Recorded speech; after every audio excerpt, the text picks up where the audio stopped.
आकाशवाणी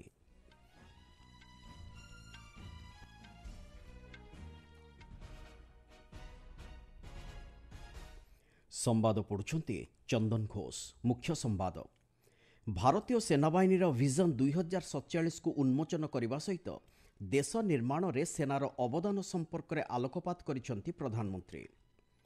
प्रधानमंत्री आज बिहार रे 40,000 कोटी ऊर्ध्व टंका मूल्यर विविध विकासमूलक प्रकल्पर करिसेंती शिलान्यास और लोकार्पण। वाकफ संशोधन आईन कार्यकारिता उपरे स्थगितादेश जारी करने को अग्राह्य कले सुप्रीमकोर्ट।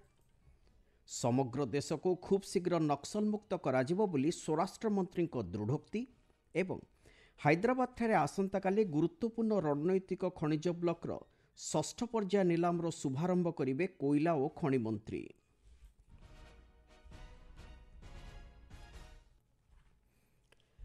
प्रधानमंत्री नरेंद्र मोदी ऑपरेशन सिंदूर समय भारतीय सेनाबाहिनीर साहसिक पदक्षेप को प्रशंसा करिसेंती। आज कोलकातार विजयदुर्ग ठारे भारतीय सेना ईस्टर्न कमांड मुख्यालय रे कमांडर स्तरीय जुग्म सम्मेलन को उद्घाटन करी से यह कहिसेंती। श्री मोदी एही अवसर में देश निर्माण दिगरे सेनाबाहिनीर गुरुत्वपूर्ण अवदान संपर्क में मध्य आलोकपात करिसेंती। भारतीय सेनाबाहिनीर विजन 2047 को प्रधानमंत्री उन्मोचन करिसेंती। चलित सम्मेलन विषय वस्तु रही संस्कारर वर्ष भविष्यत लगी रूपांतरीकरण। एही सम्मेलन में प्रतिरक्षा मंत्री राजनाथ सिंह, प्रतिरक्षा राष्ट्रमंत्री संजय सेठ, जातीय सुरक्षा परामर्शदाता अजित डोभाल, प्रतिरक्षा मुख्य जनरल अनिल चौहान प्रमुख उपस्थित थिले। प्रजुक्ति विद्या क्षेत्र में अग्रगति सहित सेनार तीन बाहिनी मध्य समन्वय और आधुनिकीकरण आदि प्रमुख प्रसंग उपरे एथिरे आलोचना करा जायथिबा जणा जायछि।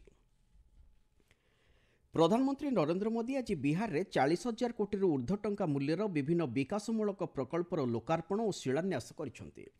ଏହି ଅବସରରେ ପୂର୍ଣ୍ଣିଆ ଜିଲ୍ଲା ଅନ୍ତର୍ଗତ ଗୁଲାବବାଗର ସିସାବାଡ଼ିଠାରେ ଆୟୋଜିତ ଏକ ସାଧାରଣ ସଭାରେ ଉଦ୍ବୋଧନ ଦେଇ ଶ୍ରୀ ମୋଦି କହିଛନ୍ତି, ଡବଲ ଇଞ୍ଜିନ୍ ସରକାର ବିହାରବାସୀଙ୍କ ଜୀବନ ଧାରଣର ମାନକୁ ଅଧିକ ସୁଗମ କରିବା ଦିଗରେ ନିରନ୍ତର ପ୍ରୟାସ ଜାରି ରଖିଛି।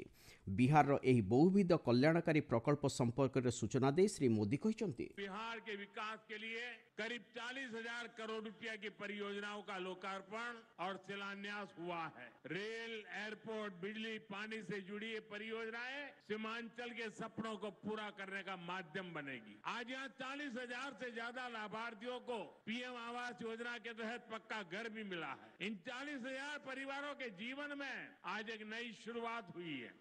आज पूर्णियाठारे नवनिर्मित विमान बंदर को उद्घाटन करी से कहते, वर्तमान देशर विमान चलाचल मानचित्र में पूर्णिया स्थान पाई। एणिकी एठारू देशर अन्य भाग को विमान यात्रा सुगम हो पारिबो। बिहार जातीय मखाना बोर्डर शुभारंभ करी प्रधानमंत्री कहते, केंद्र सरकार सेठारे एही बोर्ड स्थापन करिवे बोली पूर्वरु से बिहारवासी को प्रतिश्रुति देथिले। मखाना और बिहार मध्य थिबा दृढ़ संपर्क उपरे आलोकपात करी से कहते, देशर मोट मखाना उत्पादन मध्यरु बिहार प्राय 90% अवदान रही। मखानार उत्पादन और विकास उपरे नूतन ज्ञानकौशल प्रयोग, अमल परवर्ती परिचालना प्रक्रिया को सुदृढ़ करने, प्रक्रियाकरण एवं उन्नतमान बजाय रखा, बजार सुविधा सहित रप्तानीर सुजोग सृष्टि करने आदि सुविधा एही बोर्ड माध्यम उपलब्ध हेबो बोली से कहते। बिहार के किसानों के पास आय का एक साधन मखाने की खेती भी रहा है। मैंने बिहार के आप लोगों से राष्ट्रीय मखाना बोर्ड के गठन का वायदा किया था। केंद्र सरकार ने कल ही राष्ट्रीय मखाना बोर्ड की स्थापना के लिए नोटिफिकेशन जारी कर दिया है। मखाना किसानों को मखाने की अच्छी कीमत मिले, टेक्नोलॉजी का इस्तेमाल बढ़ाया जाएगा। राष्ट्रीय मखाना बोर्ड इसके लिए निरंतर काम करेगा। मखाना सेक्टर के विकास के लिए हमारी सरकार ने करीब 450 करोड़ रुपए की योजना को मंजूर किया है। शक्ति क्षेत्र को राज्य अधिक सशक्त करने उद्देश्य प्रधानमंत्री आज भागलपुर पीरपाइंटी ठारे 2400 मेगावाट शक्ति संपन्न तापज विद्युत प्रकल्प लगी शिलान्यास करिसेंती। या छड़ा 2680 कोटी टंका व्यय अटकल हेबाक थिबा कोसी मेची आंत नदी संयोगीकरण प्रकल्पर प्रथम पर्याय लगी मध्य आज श्री मोदी शिलान्यास करिसेंती। ରେଳ କ୍ଷେତ୍ରରେ ଯାତାୟାତକୁ ଅଧିକ ସୁଗମ କରିବା ଉଦ୍ଦେଶ୍ୟରେ ପ୍ରଧାନମନ୍ତ୍ରୀ ବିବିଧ ପ୍ରକଳ୍ପ ଲାଗି ଶିଳାନ୍ୟାସ କରିବା ସହିତ ନୂତନ ଟ୍ରେନ୍ଗୁଡ଼ିକର ଶୁଭାରମ୍ଭ କରିଛନ୍ତି।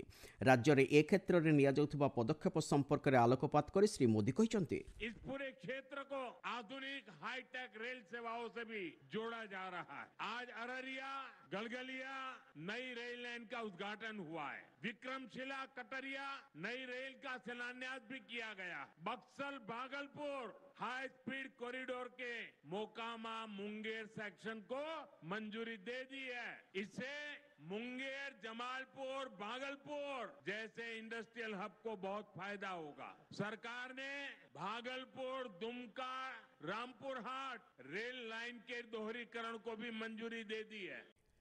आपण माने संवाद शुणुचंती आकाशवाणीरू।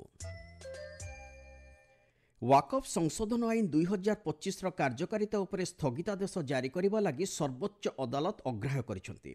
तेबे आईनर केतक धारार कार्यकारिता उपरे सुप्रीमकोर्ट मध्यवर्तीकालीन निषेधादेश जारी करिसेंति। प्रधान विचारपति जस्टिस बी.आर. गवाई और जस्टिस अगस्टिन जॉर्ज मसीह को नहीं गठित खंडपीठ एही निष्पत्ति प्रदान करिसेंति। तेबे क्रमागत 5 वर्ष धरी मुस्लिम धर्म पालन करथिबा व्यक्तिविशेषक क्षेत्र में वाकफ बोर्ड को संपत्ति प्रदान संक्रांत धारा उपरे सर्वोच्च अदालत मध्यवर्तीकालीन निषेधादेश जारी करिसेंति। राज्य सरकार ए ने नीति प्रणयन करिबा पर्यंत एही निषेधादेश बलवत्तर रहिबा नै अदालत स्पष्ट करिसेंति। वाकफ संशोधन बिल उपरे सुप्रीमकोर्ट को राय को आज संख्यालघु व्यापार मंत्री किरण रिजिजू स्वागत करिसेंति।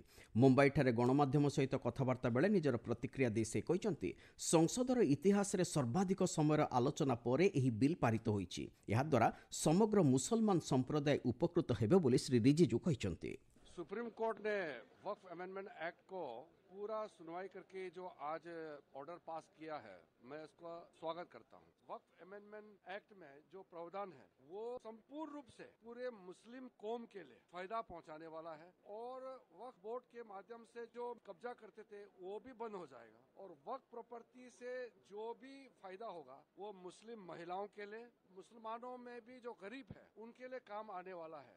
स्वराष्ट्र मंत्री अमित शाह कहते आज सीआरपीएफ रो कोब्रा बैटालियन और झारखंड पुलिस मिलित भावे हजारीबाग ठारे नक्सल विरोधी ऑपरेशन रे एक उल्लेखनीय सफलता मिली।